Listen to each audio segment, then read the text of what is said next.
You are so not invited to my bat mitzvah. Have you seen it? Yes. Have you seen it? Let me see a show of hands. Have you seen it?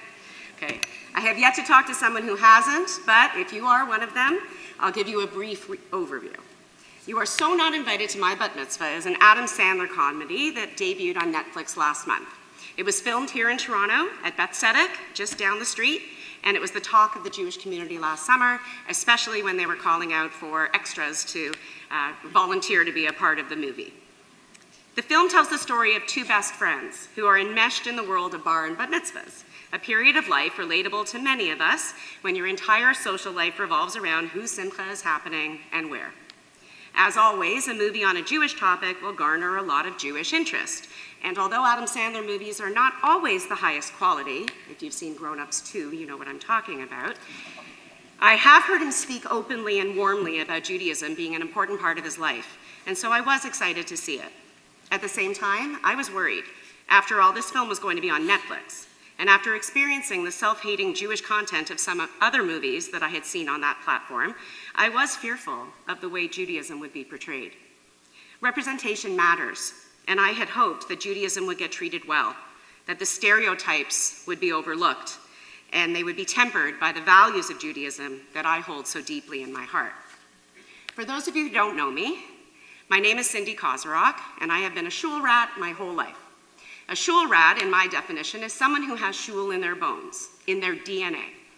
My earliest memories of Shul begin in the early 1970s when my parents and their friends, all newly arrived Montrealers, got together to create a Shul that was just like the ones that they had left behind, that felt like home to them. In the basement of their friend's house, the Shar Shalom Synagogue was born. My mother was the treasurer, and the blueprints for the synagogue building seemed to be permanently laid out on our dining room table, as she, my father, and the other volunteers worked to make their dream a reality. I remember the high holiday services in rented spaces, in malls and hockey arenas, needed to accommodate the overwhelmingly large high holiday crowds.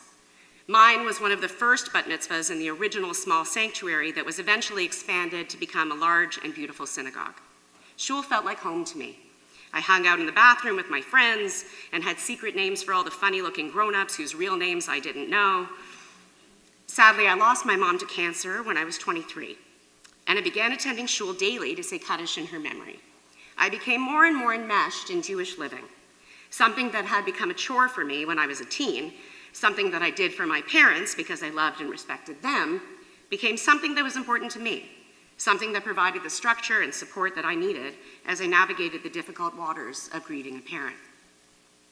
My story is not unique. I have met countless people who began saying Kaddish as a duty to their parents and eventually became active volunteers in the congregation because they wanted to support others like they had been supported themselves. Whether you lose a parent at a very young age or as part of the natural cycle of aging, the loss unmoors you. The loss unmoors you. Jewish laws of mourning provide a structure like no other. It's a truly genius system designed to provide a scaffold on which to rebuild your sense of normalcy when nothing feels normal anymore. When I had my own children and moved to Bathurst Manor, I wanted to find a shul in the neighborhood so that I could walk on Shabbat and holidays. I found Beth Radom through my nephew's daycare, Menorah, in 1997. Rabbi Bagley would come to blow shofar for the kids and left a great impression on our family. And while the rest is history, Beth Radom became my family's shul home. In the 26 years since I first came to Beth Radom, the shul has gone through many changes, and so have I. My sons, Michael, Solomon, and Elliot, grew up in the shul, going from playing with toys on the floor to hanging out with their friends in the youth room to teaching in the Hebrew school. For my part, I followed in my mother's footsteps and joined the board, volunteering my little heart out to give back to my community.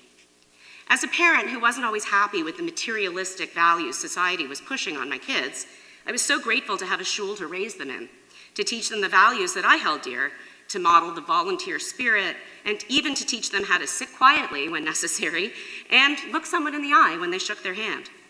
Where else would I be able to go in today's age to practice those all-important skills? It was really, really hard work to schlep those guys to shul every week, but it was worth it. I know, because now that they've grown, they've told me. Don't look at me, you'll make me cry. My profession is an elementary school teacher.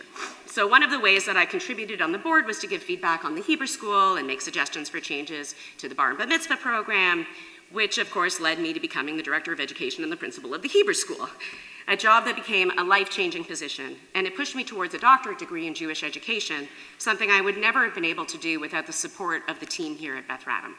And although I no longer run the Hebrew school because my studies take too much time, I love seeing the kids at every opportunity I can and advise our new director of education. In 2019, Beth Radom gave me the greatest gift I could have dreamed of receiving. Our intrepid president, Mark Vernon, became my husband on this very bima, and I became stepmom to the beautiful and brilliant daughters he and their amazing mom, Karen, have raised, Jordan, Mariah, and Tori. So here I am. I now refer to myself as a Shul nerd rather than a Shul rat, but the sentiment is the same. I value Shul life, and even if you don't share in my nerdiness, I believe that all of you value Shul too. Otherwise, you wouldn't be here listening to me now. You wouldn't have paid the cost of the ticket. You wouldn't have rushed your kishkas out to finish eating, get dressed, and fight traffic and parking to be in this holy place at this holy time, albeit feeling a little overstuffed and somehow already thirsty. For many years, I have done a values clarification activity with the kids in the Hebrew school and in the family service. It has props. So, before the Chag, I asked the Hebrew school kids to tell me what was really important to them. And I would take the words that they told me and I would write them on these ping pong balls. This part of the activity was really had the kids stopping and thinking. Was this important to me because I really like doing it, such as a video game, or was it important because it represents something that I think should be important to everyone, something that makes me a better person, and if everyone did it, the world a better place? By the end of the activity, the words they had decided on were words like family and friends and honesty and kindness, you know, the good stuff. So for the demonstration, I would always show a jar that had rice in it. Et voila. It's not cooked, we can't eat it. And, sorry, let me find my spot. The jar represents each of us. The ping pong balls are our values, and the rice is everything else. The activities we like, the shows we watch, the social media we follow, the stuff that we do. As you can see, if we fill the jar first with rice, we realize that there is no place for the ping pong balls. We've taken up all the space with the stuff that isn't that important, and we haven't left room for the things that are. And so, I demonstrate, if you'll follow along with me for a moment. The thing about the rice is you don't even realize that it's filled it all up because it just flows into every space.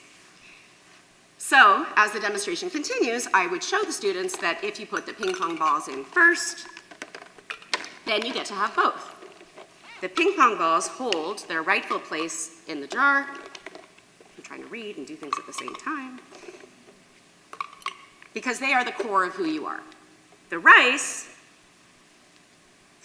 can then find its own space, fill it all up, and you still have room to do all the things you like to do. But what you've done is you've ensured that your core values were in place first. Now, you don't have room for all of the rice, but it's okay if you spend a little bit less time on TikTok. So, what does all this have to do with the Adam Sandler movie? Let me put my props down. I'll come back, don't worry.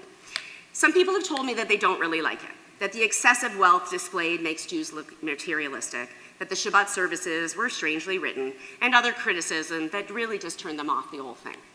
Some of you may feel that way as well. If you do, I want to encourage you to watch the movie again. This time, think of those criticisms as the rice in the jar, and look instead for the ping pong balls, the places where I think they got it right. You know, they showed that the most important part of a bat mitzvah is about the Torah portion, not the party. They showed that being a Jewish adult is about giving back to your community by focusing on the mitzvah project, not the boyfriend. They showed the diversity of the Jewish community by including Jews of color. They showed how hard Jewish educators, as embodied in Rabbi Rebecca's way over-the-top character, have to quite literally sing and dance to get and keep the attention of young people and hope to teach them something about being menschy along the way.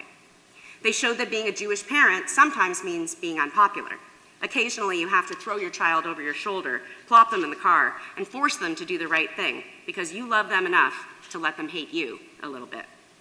In fact, one of my favorite scenes right after Adam Sandler's daughter tells him that she hates him because he won't let her have a mojito bar at her bat mitzvah, he shouts, "That's why we fought the Nazis, so you can have a mojito bar?" And so I liked the movie a lot. And I found out from Rabbi Warnick, the senior rabbi at Beth Tzedek, that the creators of the film also cared a lot about representing Judaism as well as they could. They even hired one of the new rabbis at Holy Blossom to consult with Sarah Sherman, the actor who played Rabbi Rebecca, because the movie was representing Reform Judaism, not conservative Judaism.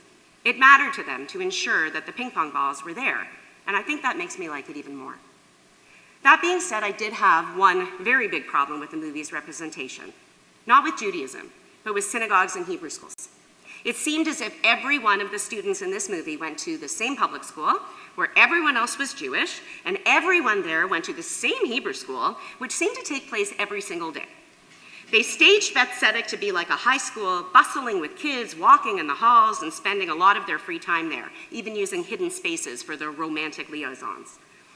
These kids had obviously grown up in their Hebrew school as they reminisced about the kindergarten teacher they had all shared and were familiar enough with their rabbi to perform impersonations of her. Oh, how I wish that representation was our reality. It was like that when we, Gen Xers and above, were kids, where you had to rent out arenas to accommodate the high holiday crowds, when even the least observant Jews attended those all-important 3 days a year and ensured that their kids had a bar or bat mitzvah in the shul their parents belonged to. This is simply no longer the reality. Synagogue membership and high holiday attendance are not the givens that we once thought they were. My parents' beloved shul, Shar Shalom, was one of the victims of the change in Jewish behavior in the GTA. It closed its doors because its volunteer base just couldn't carry it on their shoulders any longer. We see and hear of synagogues all over the city trying to figure out how to keep their doors open through mergers and other financial arrangements. And we here at Beth Radom keep doing our best to keep our high standards alive amidst the financial pressures that everyone is feeling these days. One of the ways that we have done this is to be realistic about the changes in society and how people choose to access synagogue life in the post-COVID era. We have had to adapt our approach, embracing social media marketing and creative expression to capture the attention of the Instagram crowd. When we switched to Zoom services, we invested in the hardware and developed the know-how to make it work. Now we can't give it up. How can we tell our members who are not able to leave their homes but have found a connection through Zoom that we're going to stop streaming our services? We can't, and we won't. But adapting this way is expensive. Live streaming technicians and social media managers are budget items that we never had to worry about before, but we must embrace them if we want to adapt and grow. So here I come to the ask. It's not something that comes easily to me. I am no salesperson, but this one is simple. I know for a fact that if you're sitting here, that you have Beth Radom written somewhere on one of your ping pong balls.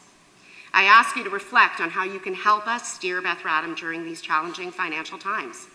If you are struggling yourself, we understand. If paying for your seats was a challenge, and as it has been for me and my family in the past, and you did it to support your shul, we understand and we thank you. But if you're lucky enough to have a lot of rice in your life, and that rice costs a lot of money, let's be real, then I ask you to reconsider where you put your hard-earned dollars. I promise, if you put them behind your ping pong balls, you'll never regret it. You'll be paid back in dividends in the faces of the generations to come. Plus, you get a donation receipt. So I thank you for listening.